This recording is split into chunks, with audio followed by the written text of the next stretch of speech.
क्योंकि आज जो मेरा जो विषय है वो यूथ मीटिंग पर है और ऐसी बातें हैं जो कि जवानों के लिए बहुत ही ज़रूरी हैं। पहला बिंदु आप लिख लीजिए, जीवन में सफलता से ज़्यादा आप परमेश्वर के पीछे चलें। हैं? बहुत जल्दबाज है, हर एक चीज़ को बहुत जल्दी जल्दी पा लेना चाहता है। उसके दिमाग में है बहुत छोटी उम्र है, बड़ी जल्दी मैंने कामयाबी करनी है, बहुत बड़ी बड़ी प्लानिंग करता है यूथ, जवान बच्चे, जितने भी जवान बच्चे हैं। और कई बार अगर उनके माता पिता, उनके माँ बाप उन्हें थोड़ा समझाएं, बताएं कि देखो ऐसा नहीं करते, ऐसा नहीं सोचते, ऐसा नहीं चलते, तो आजकल जवान बच्चे बड़ी जल्दी एक डायलॉग अपने माँ बाप को बोलते हैं, तुम्हें नहीं पता ज़माना बदल गया है, तुम्हारे ज़माने में ऐसा नहीं था, अब बहुत चीज़ें बदल गई हैं, अब ऐसा होता है। हाँ, ज़माना बदल गया है, भले ही एक जनरेशन गैप है आप माँ बाप और आपके बीच में, हो सकता है 25-30 साल का वो जनरेशन गैप हो, समय बदल गया है, परंतु उस ज़माने में भी वो जिया करते थे, उनके भी दोस्त हुआ करते थे, वो भी पढ़ा करते थे, वो भी व्यापार, दुकान, नौकरी ये सब किया करते थे। कुछ चीज़ें बदली हैं, सारी चीज़ें नहीं बदली, ये जान लेना। जीने के तरीके वही है।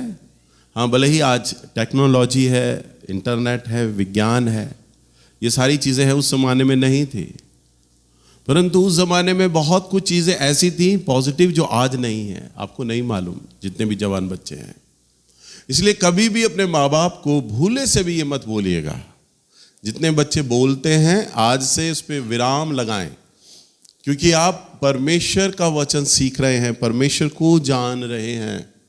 तो जितने भी हमारे चर्च में बच्चे आते हैं, प्रभु का वचन सुनते हैं, वे आज से इस बातों पे विराम लगाएं, कभी भी ना बोलें, क्योंकि जिस दिन बच्चे ये अपने माँ बाप को बोलने लगेंगे ना, ध्यान से सुनना, परमेश्वर का आशीष उन पर से हटने लगता है। फिर आप चाहे कितना मेहनत करो, कितना वो करो, जो बच्चे अपने माँ बाप को दुख देते हैं, दुखी करते हैं, वो कभी सफल नहीं हो पाते। और अगर पैसा कमा भी ले तो उसे सफलता नहीं कहते, ये याद रखना।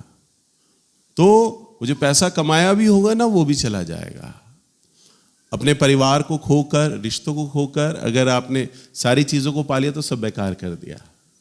इसलिए कभी भी जल्दबाज ना करें, जल्दबाजी में ना चलें, ठहरे रहें और प्रभु का वचन पर मनन करें, प्रभु क्या बोलता है। अगर हम परमेश्वर के वचन में देखें, निकाल लें पहला तीमुथियुस की किताब, इसका 6 अध्याय और इसका 10वां पद। क्योंकि रुपयों का लोभ सब प्रकार की बुराइयों की जड़ है, जिसे प्राप्त करने का प्रयत्न करते हुए बहुतों ने विश्वास से भटक कर अपने आप को नाना प्रकार के दुखों से छन्नी बना लिया है। हाँ, लिखा है पहला तीमुथियुस 6:10 में, क्योंकि रुपयों का लोभ सब प्रकार की बुराइयों की जड़ है। रुपयों का लोभ, बोलिए रुपयों का लोभ, रुपयों का लोभ। आजकल का जो यूथ है वो रुपए के पीछे भाग रहा है, पैसा कमा लें, चाहे उसमें स्कैम हो, चालबाजियां हो, झूठ बोलना हो, बस अमीर हो जाएं, पैसा आ जाए हमारे पास, जल्द से जल्द पैसा आना चाहिए, हम भी अंबानी बन जाएं, दूसरे हम भी अडानी बन जाएं, पता नहीं क्या क्या विचार करते हैं, बहुत सारा पैसा कमा ले। पैसा कमाना अच्छी बात है, बुराई नहीं है, परंतु वचन में लिखा है, बहुत ही सटीक बात है वचन में, क्योंकि रुपयों का लोभ यानी रुपयों का लालच सब प्रकार की बुराइयों की जड़ है। क्या है? सब प्रकार की बुराइयों की। बस आपने विचार करना है, हम जो रुपया कमाना चाह रहे हैं, रुपए के पीछे जा रहे हैं, इसका क्या मतलब है? क्या हम लोभी बन रहे हैं? आप धन कमाइए, धन एक आपके लिए साधन है, क्योंकि रोजमर्रा आपको धन से ही जरूरतें आपकी पूरी होती हैं। आप जब तक जमीन पर हो तब तक इस जमीन की जरूरतों को पूरा करने के लिए पैसा एक साधन है जुटाने का, परंतु अगर हम इसके पीछे भाग रहे हैं, पागल हो गए हैं, लालची बन रहे हैं, लोभ कर रहे हैं, तो वचन में लिखा वो सब प्रकार की बुराइयों की जड़ है। वो क्या है? सब प्रकार की बुराइयों की, हर तरह की बुराइयां आपके अंदर आ जाएंगी। लोभ आया धन का, आपके अंदर हर प्रकार की बुराइयां आने लग जाएंगी, हर प्रकार की। आप लोभ करेंगे, आप चालबाजियां चलेंगे, आप झूठ बोलने लग जाएंगे, दूसरों का पैसा खाने लग जाएंगे आप लोग, और उसके बाद आप स्कैम करने लग जाएंगे नाना प्रकार के, तो आप अलग अलग दुखों में छलनी बन जाएंगे। अभी हमारी कलीसिया में एक लड़के ने स्कैम किया, अचानक पकड़ा गया पेटीएम के स्कैम से, उसे जेल हो गई।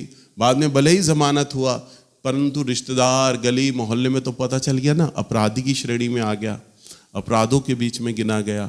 धीरे धीरे वही अपराधी प्रवृत्ति, जो अपराधी सोच है, वो मन में आने लग जाती है।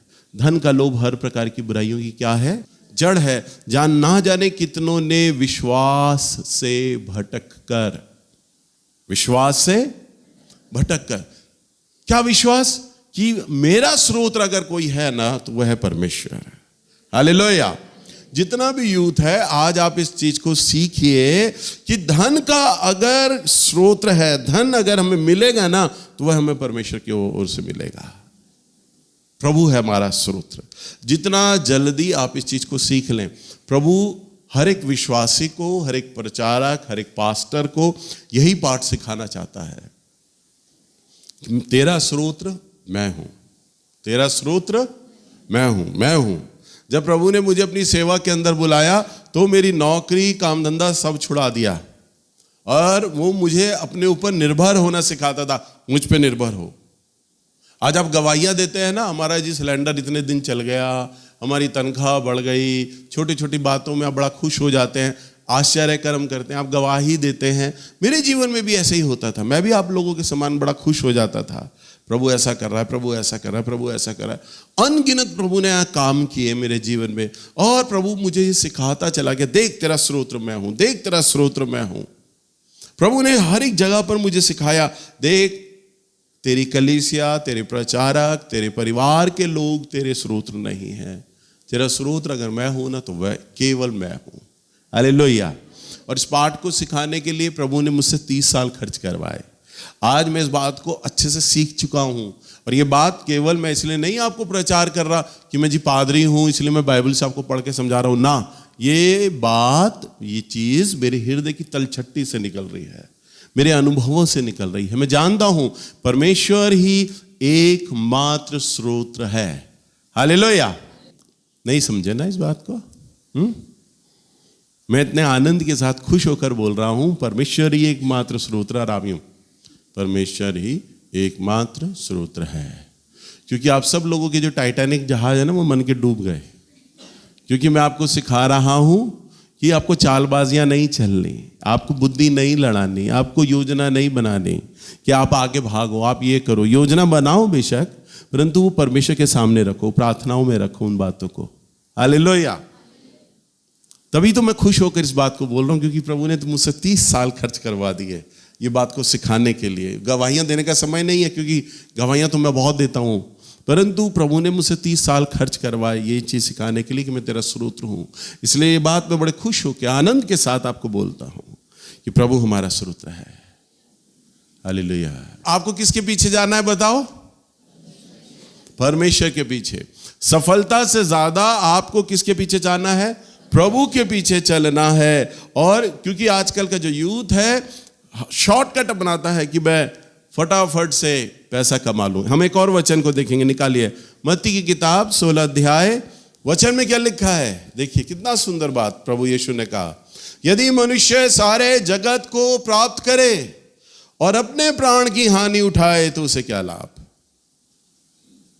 यानी एक आदमी सब पैसा कमा ले, दुनिया जहान की चीजें बटोर ले, हर लग्जरी चीजें ले ले, खरीद ले, दौड़ता रहे, सारी उम्र पैसे के पीछे दौड़ता रहे और अपने प्राण की हानि उठाए, यानी अपनी आत्मा को गवा दे। आज मनुष्य का जीवन कितना है आप सब जानते हैं, 60 साल, 70 साल, 80 साल। आज बस लोग इतना ही तो जी पा रहे हैं। भारत के अंदर अब यही तो आयु का रेशियो रह गया है। हद मार के कोई विरला हो 100 साल निकल जाए, शायद 102 साल, 4 साल, शायद कोई विरला भारत में, नहीं तो नहीं निकल रहे, 100 टपी नहीं पा रहे। यानी इसका मतलब है मृत्यु निश्चित है, सबके प्राण निकलेंगे, आप और मैं सब मरेंगे अपनी इस उम्र के आसपास आकर, सब जाएंगे। पर वचन में लिखा है अगर हम सारे जगत को प्राप्त कर ले, अपनी हानि उठाए, अपने प्राणों की हानि उठाए, तो ऐसा पैसा बटोरने का क्या फायदा कि आने वाले 80 या 100 साल के बाद आप और मैं अनंत काल के लिए जाए नरक की आग में। हमारी आयु का एक समय है, 60 साल, 80 साल, हद मार के 100 साल, एक लिमिट है बस।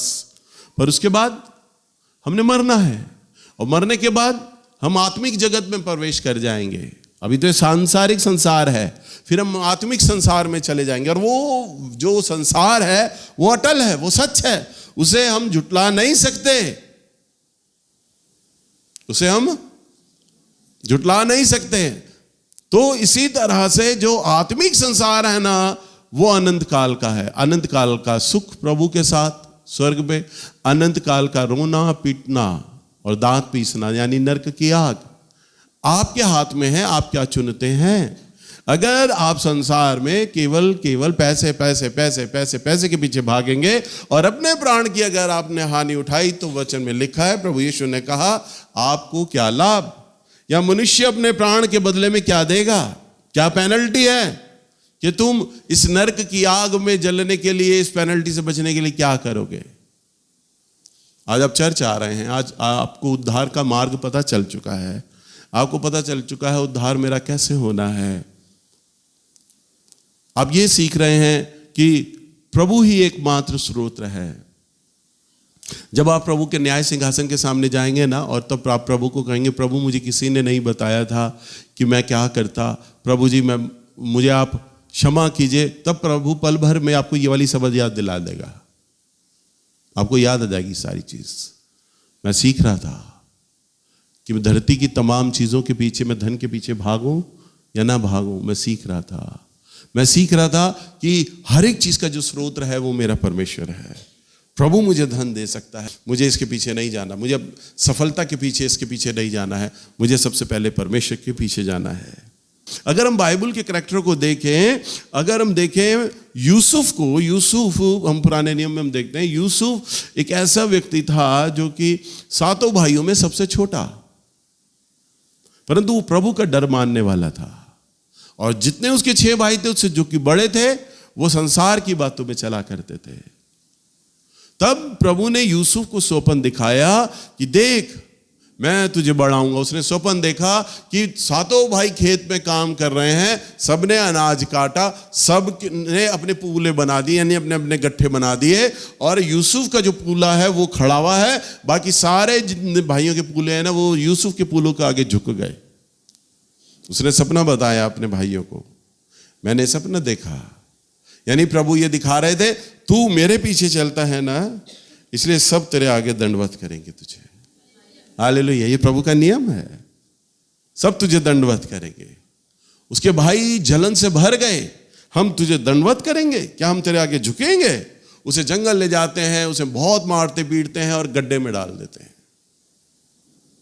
पढ़ा है ना आप सबने यूसुफ के बारे में? गड्ढे में डाल देते हैं, गुलामी में जाकर वो बिक जाता है। पोतीफर राजा के वहां पे जाता है, राजमहल में नौकर के रूप में काम करता है।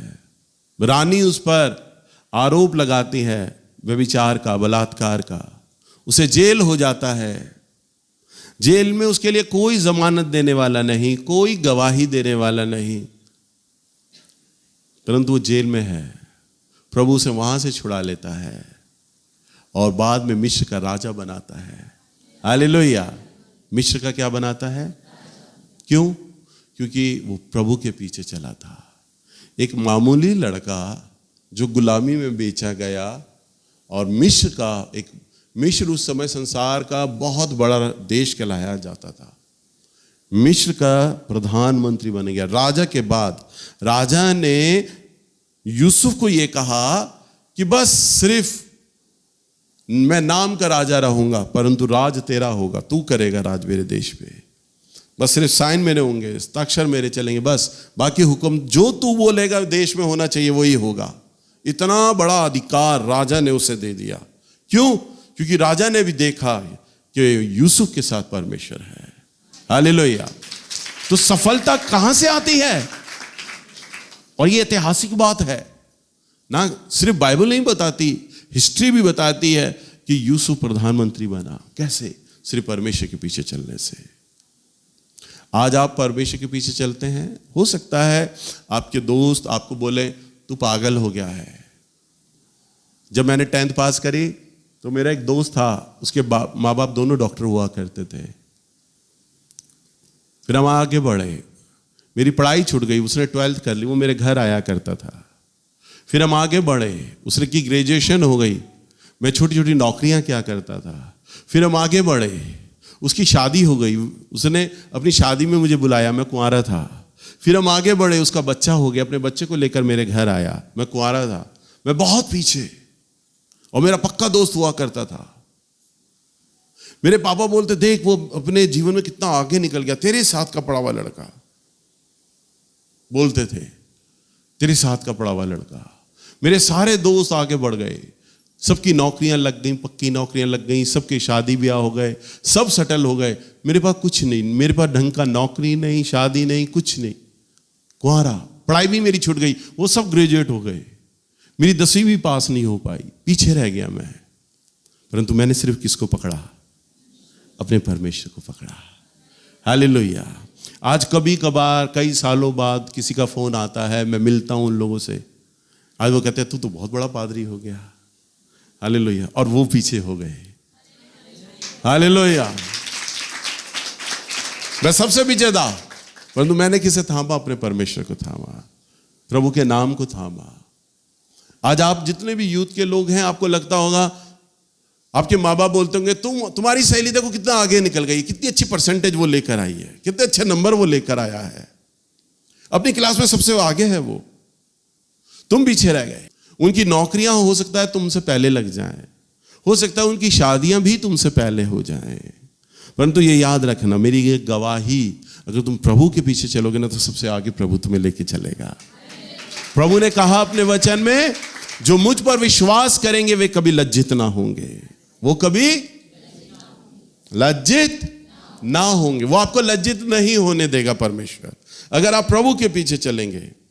इसलिए हम दाऊद को देखते हैं, राजा दाऊद, कई बार आपने अपने वचनों में सुना है, अभिषेक के समय वो सबसे छोटा था, भाइयों में सबसे छोटा, परंतु उसने सिर्फ परमेश्वर को थामा।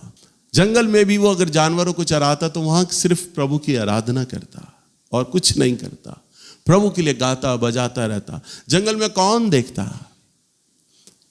घर के अंदर इतना बड़ा इवेंट हो रहा है, उसका अभिषेक हो रहा है, एक भविष्यवक्ता आया हुआ है किसी के घर में। आप अपने घर में अगर मान लो प्रॉफेट नवीन जोगी आपके घर में आ जाएं और आप सारा परिवार इकट्ठा हो जाओ, अरे आज भविष्यवक्ता आया है, हमारे लिए भविष्यवाणियां होंगी, हमारा अभिषेक होगा। मगर आप अपने एक बच्चे को क्या भूल जाओगे क्या? जब सेमिनार होता है, जब सेमिनार में अभिषेक की प्रार्थना होती है तो सारे माँ बाप अपने चुन्नू मुन्नू को ले आते हैं, जितने गोदिए भी होते हैं ना उनको भी ले आते हैं, किसी बच्चे को नहीं भूलते वो। परंतु दाऊद का जो बाप था ना, दाऊद की माँ, वो दाऊद को भूल गए, बड़े सारे भाइयों को ले आया।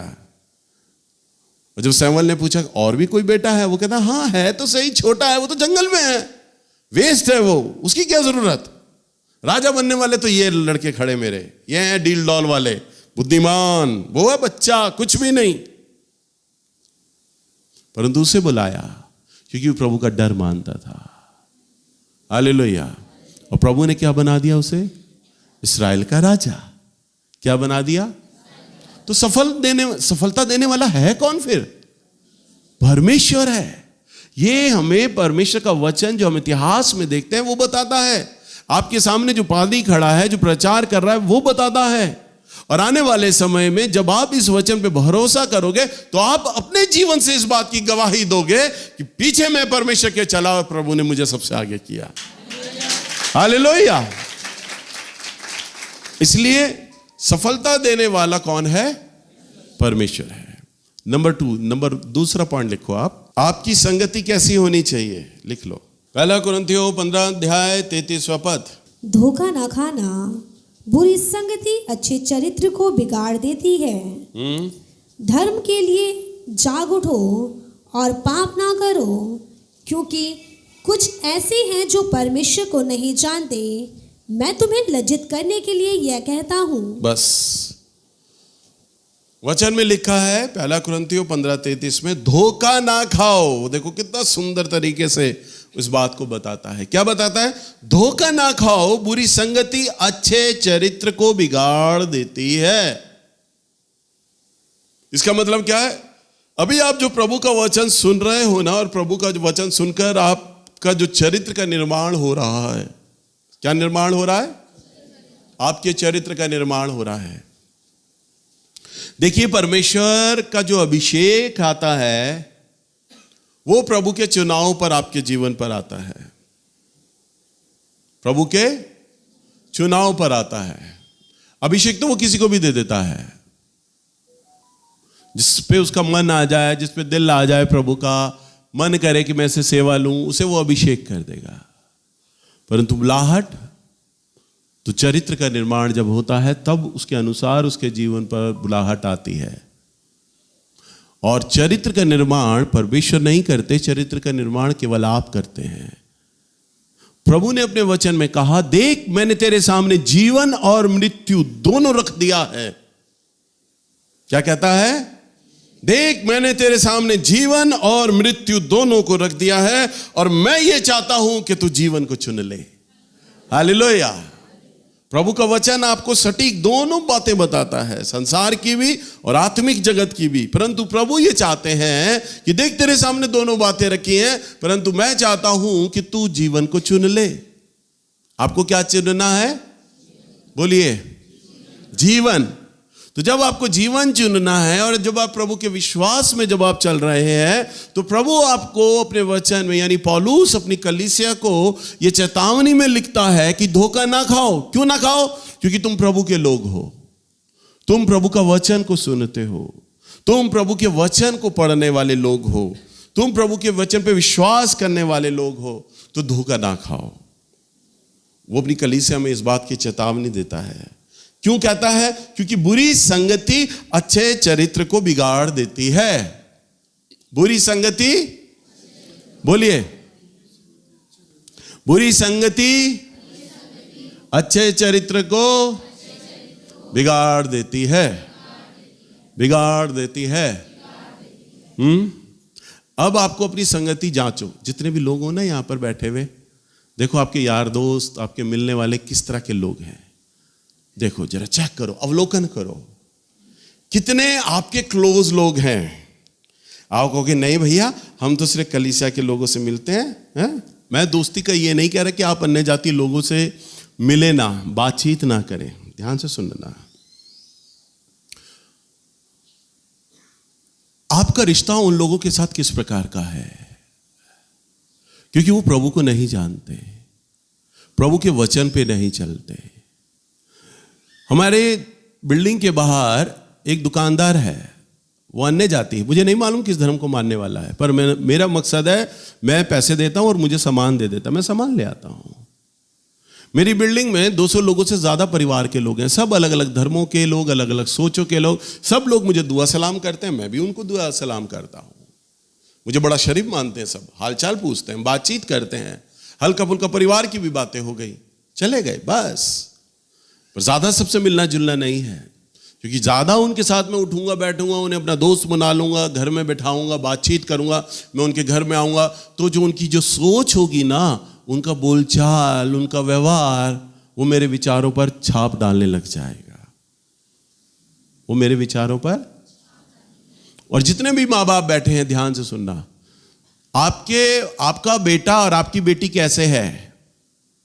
हमारे पापा एक कहावत बोलते थे, बेटा जब सांप चलता है ना जंगल में तो पूरा टेढ़ा मेढ़ा होके चलता है, पर जब बिल में घुसता है ना तो बिल्कुल सीधा होके घुसता है वो, तब टेढ़ा मेढ़ा नहीं होता। तो जो औलाद है ना जंगल में तो इधर उधर भागेगी, टेढ़ी मेढ़ी, दुनिया में जब घर में आएगी बिल्कुल सीधी बन जाएगी। बहुत अच्छा बोलते थे वो। तो ये कहते थे और वो सिखाते थे कि किसी के भी बच्चों को देखना हो कि वो बच्चे कैसे, तो उनके दोस्तों से मिलो, दोस्तों से मिलोगे पता चल जाएगा तुम्हारी औलाद कैसी है। भाई हाँ, मेरा पक्का कौन दोस्त होगा, मेरा जिगरी दोस्त कौन होगा, जो मेरी जैसी सोच रखेगा, जैसा मैं सोचता हूँगा, जैसा मैं बोलता हूँगा, है ना, जिसके साथ मेरी सोच मिलेगी, मेरे तालमेल मिलेगा, वैसा ही तो मैं हूँगा। हाँ, घर में घुसते समय तो मैं सबसे सीधा बच्चा बन जाऊं, पड़ोसियों के सामने सीधा बच्चा बन जाऊं, परंतु जो मेरे दोस्त हैं जिनके साथ मैं दिन भर रहता हूं, और वो किस तरह की सोच चलते हैं, किस तरह के कपड़े पहनते हैं, किस तरह का उठना बैठना है, वो मेरा है हू बहू। वो एक सांप वाली कहावत है ना, जंगल में तो मैं टेढ़ा मेढ़ा चल रहा हूं पर घर में घुसते हुए सीधा हो गया। तो मेरा पक्का दोस्त कौन बनेगा बताओ? सोच से मिलने वाला। और जब आप प्रभु में आते हैं ना, तो आपकी जो सोच है ना, वो परमेश्वर के वचन के अनुसार ढलने लग जाती है। धीरे धीरे आप धीरे धीरे आपका जो सोच है ना, क्या होने लगता है? वो चेंज होने लगता है। क्या होने लगता है? और कभी मैं भी आप लोगों की उम्र में था, जितने भी लड़कियां लड़के बैठे हैं, अगर मैं हर लड़की से पूछूं तेरे बॉयफ्रेंड कहते तो कितना बताएगी वो? 4, 5, 6। किसी लड़के से पूछो कितने होंगे? 8, 10 लड़कियां ज्यादा ज्यादा। पर मेरे बहन भाइयों से मिलो, आप उनसे पूछो नीलू भैया की कितनी गर्लफ्रेंड थी। एक बार वो दोनों बहन भाई मेरे गिन रहे, और गिनते गिनते उन्होंने मेरी जितनी भी गर्लफ्रेंड गिनी ना, 30 से ऊपर बैठी। बाकियों के नाम भूल चुके थे, जिनसे मेरे चक्कर चले थे। और बाद में परी के सामने बोला, परी बोलती पापा आप प्ले बॉय थे।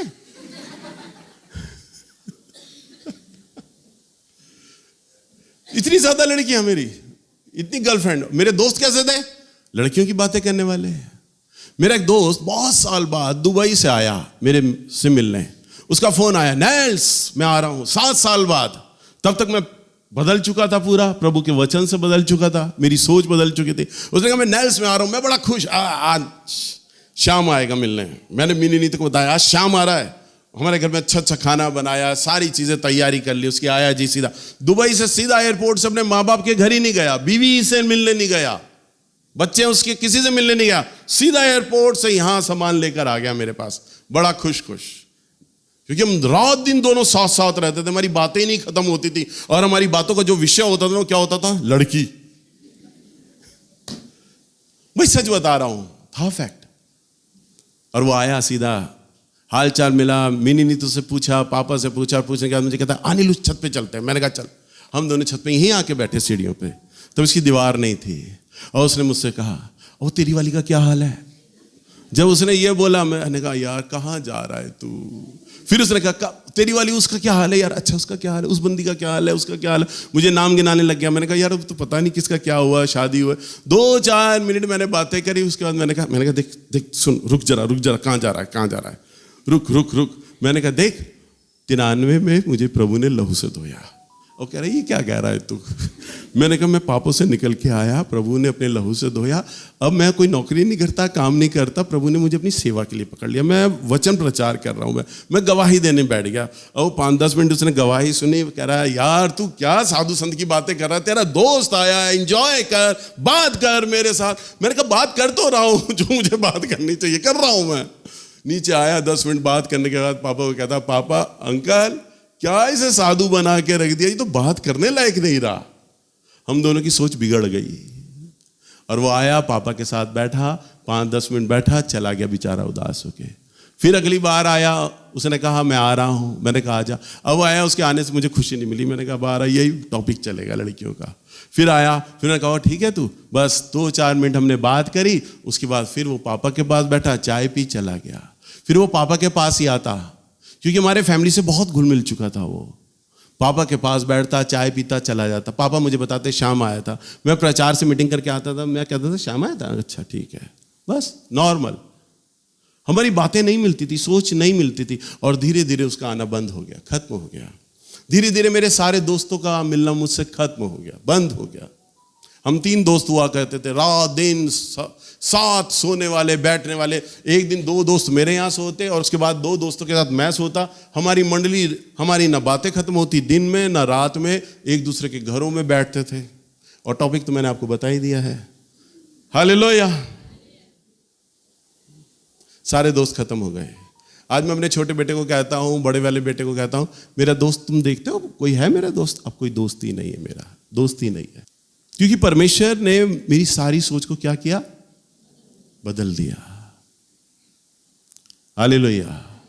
वचन में लिखा है धोखा ना खाओ, बुरी संगति अच्छे चरित्र को, अगर मैं अपने उस दोस्त के साथ उठना बैठना दोबारा रखता, नहीं मेरा पक्का दोस्त है, मैं उससे मिलना जुलना रखता ना, तो जो प्रभु ने मुझे उद्धार का अनुभव दिया और जो दर्शन मुझे दिया, आज मैं चर्च की सेवा नहीं कर रहा होता, मैं अपने पुराने जीवन में वापस लौट जाता।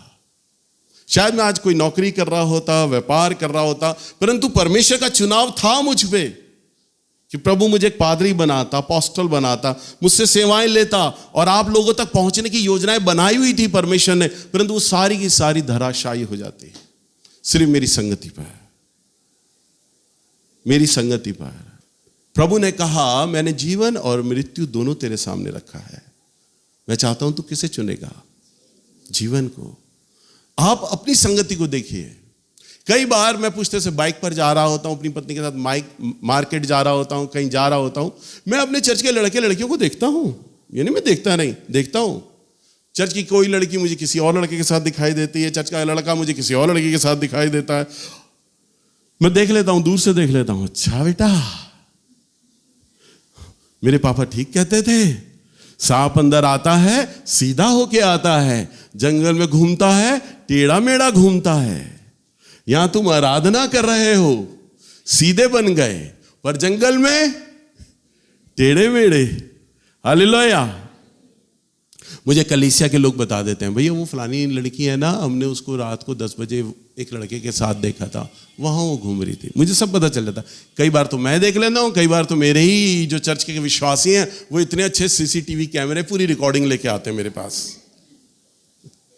डिलीट ही नहीं होती उनके दिमाग से वो रिकॉर्डिंग, चाहे 15 दिन बाद मिले, एक स्टेप बताते हैं मुझे, डिस्क्राइब कर देते हैं, खोल देते हैं, फलानी लड़की फलाना लड़का। जैसे भविष्यवक्ता लोगों के नाम ले लेके खड़ा करता है, मैं भी उठाऊं उन लड़कियों को, उन लड़कों को नाम ले लेके। आपको क्या लगता है मुझे किसी के बारे में कुछ पता नहीं? सब कुछ पता है, पर मैं क्या हूं? मैं एक आपका आत्मिक पिता हूं, मैं भी उस लाइफ से निकल के बाहर आया हूं, मैंने अपने जीवन की गवाही दी। शायद मैं आपके सामने नहीं रखता, अरे नहीं, अपनी गलत बात मुझे लोगों के सामने नहीं रखनी है। इतनी ज्यादा लड़कियां भैया की लाइफ में थी, नहीं बतानी चाहिए चीज, पर नहीं, मुझे बताना है, क्योंकि मैं यूथ था आपकी तरह, मैं भी आपकी तरह था, मैं भी आपकी तरह चलता था, मेरी सोच भी आपकी तरह थी, परंतु वचन में लिखा है आप किस तरह की संगति कर रहे हो। प्रभु का चुनाव, परमेश्वर का अभिषेक आप गवा दोगे बुरी संगति के साथ। दूसरे जो लोग हैं जो प्रभु को नहीं जानते, उनके साथ आप ज्यादा पक्की दोस्ती करोगे, ज्यादा उठोगे बैठोगे। मैं आपको लिख कर दे देता हूं, परमेश्वर का जो चुनाव है ना आपके जीवन में, मेरा प्रभु रोएगा कि मैंने किस पर अभिषेक किया हुआ है, किसे मैंने चुना हुआ है। और अगर वचन में लिखा है ना कि आपने सारे जगत को पा लिया और अपने प्राणों की हानि दे दी, तो मेरा प्रभु रोते हुए आपके लिए ही मृत्यु दंड लिखेगा कि इसे नरक की आग में डाला जाए, क्योंकि मैंने तो इसे चुना था, मैंने तो इसका अभिषेक किया था कि ये मेरी सेवा को करता। समझ पा रहे हैं? इसलिए आपको अपनी संगति पे ध्यान देना है। आप कैसे दोस्तों के साथ चल रहे हैं, कैसे लोगों के साथ आप मिल रहे हैं, आप इस बात पर ध्यान दीजिए। और अगर आज तक आपकी संगति नहीं मिली ना, तो मैं जानता हूं अभी तक आप प्रभु में बदले ही नहीं, प्रभु के लहू में बदले ही नहीं। प्रभु जब अपने लहू से आपको बदलते हैं ना, आपकी सोच को बदलते हैं, तो सबसे पहले है ना आपकी सोच ही बदलती है। वो मेरे मुंह से निकल गया बोलते बोलते, सबसे पहले आपकी सोच ही बदलेगी। मेरे चर्च में कई सालों से लोग आ रहे हैं, अगर नहीं बदला ना तो उनका सोच ही नहीं बदला। विश्वास करना अलग बात है कि हम प्रभु यीशु मसीह पे विश्वास करते हैं कि वो जीवित ईश्वर है, वो बात अलग है। विश्वास तो दुष्ट आत्माएं भी करती हैं। प्रभु यीशु मसीह जैसे ही जंगल में आए, जिस आदमी को चेनों से बांधा गया था, दुष्ट आत्माओं ने बोला, हे परम प्रधान परमेश्वर के पुत्र, तू पहले समय से पहले क्यों आ गया? दुष्ट आत्माएं भी परमेश्वर पे विश्वास करती हैं। अगर आप विश्वास कर रहे हैं तो आपके और दुष्ट आत्माओं के विश्वास में फर्क क्या है? विश्वास कभी भी आपको प्रभु में आगे नहीं बढ़ाएगा, परंतु जैसे जैसे आप मसीह के स्वभाव को ओढ़ोगे, तब तब आप प्रभु में बदलोगे। हालेलुया। जैसे आप मसीह के हैं। और मेरे चर्च में जितना भी यूथ है, मुझे कहते हुए दुख होता है, अभी मसीह के स्वभाव में नहीं आ रहा। विश्वास है परंतु मसीह के स्वभाव में नहीं आ रहा।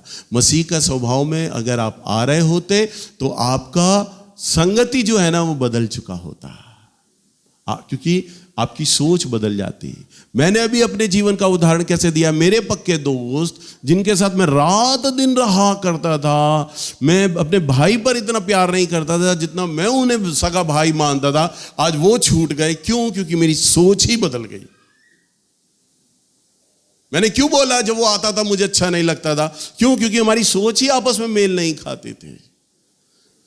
जब आप प्रभु में आएंगे और जब आप प्रभु में बढ़ेंगे तो सबसे पहले आपकी जब अगर संगति जब छूटने लगेगी ना आपके पुराने दोस्तों के साथ, तब आप जानना अब आप प्रभु को जान पा रहे हैं।